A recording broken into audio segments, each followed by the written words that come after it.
Yeah, the schedule has not been a joke here for the last 3 weeks, and it's no joke the rest of the season because actually Georgia Tech's playing better ball.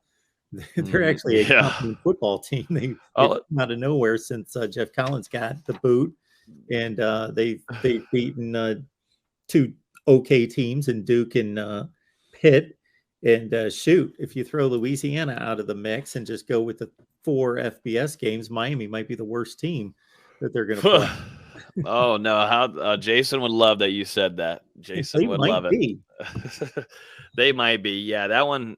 I kind of felt that going into the season. We talked about it, but I felt like it was going to take a little while for Mario Cristobal to change things. And we saw with Mike Norvell, I felt like that locker room was kind of all different kinds of directions. So I like Florida State's chances in that. I don't think you can look over Georgia Tech. I mean, definitely in Florida State's state of mind, you can't play 4 quarters right now. This team can't compete in 4 quarters. You got to fix that.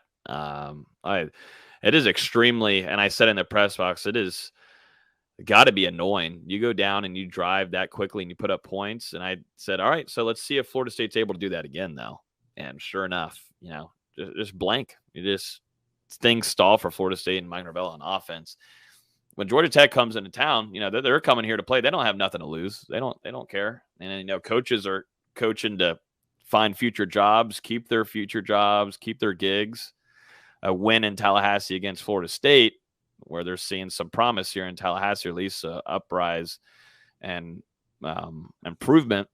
Well, that would be nice to come in here and go ahead and continue that losing streak for Florida State, where Georgia Tech feels like they're feeling something. But Florida State's still more talented. I think the coaching is a different level. I like Florida State in this upcoming or next weekend anyways. Louisiana Monroe. And then obviously Florida at the end, which I think will be a fun battle.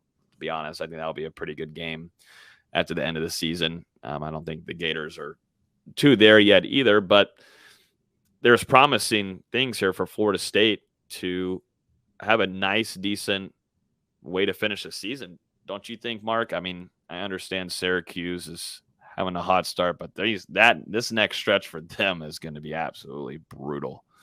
It is going to suck for Syracuse, and I'm pulling for Dino, but it ain't. Yeah. I think you had a first half run of the season, but it ain't gonna be the second. It ain't gonna be the wave for the second half. Yeah, it is definitely a backloaded schedule for Syracuse.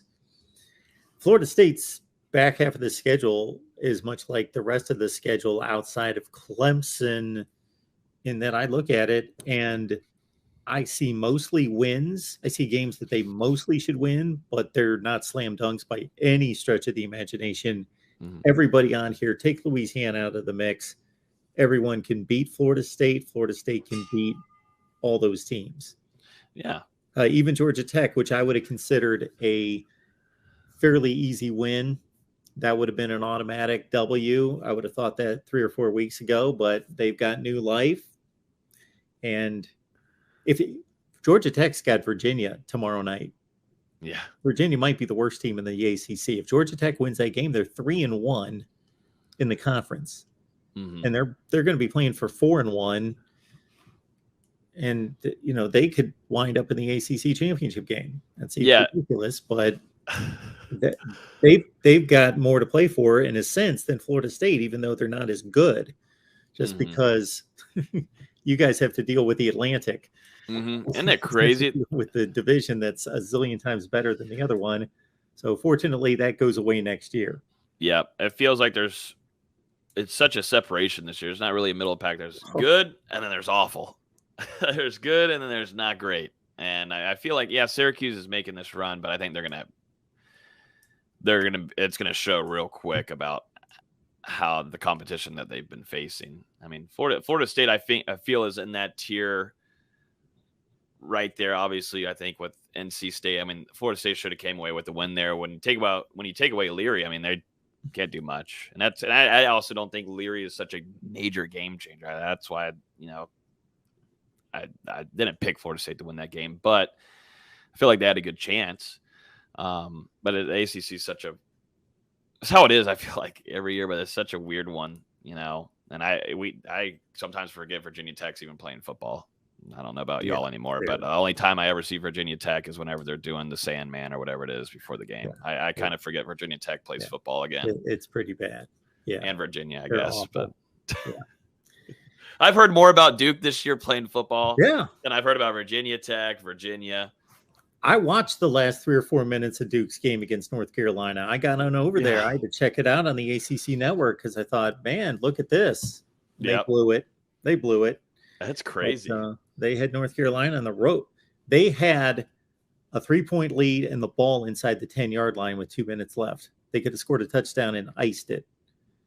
But they didn't get the touchdown. They missed a chip shot field goal. Drake May comes all the way down the field. Boom, touchdown. And even after that, Duke got the ball with they got the kickoff with like 16 seconds left. You would think the game was over, but they hit a shot for like 35. Damn. And they were only like 6-8 yards away from field goal range, but they couldn't do it. That's entertaining football, I guess, and ACC right here. I mean, it doesn't get any better.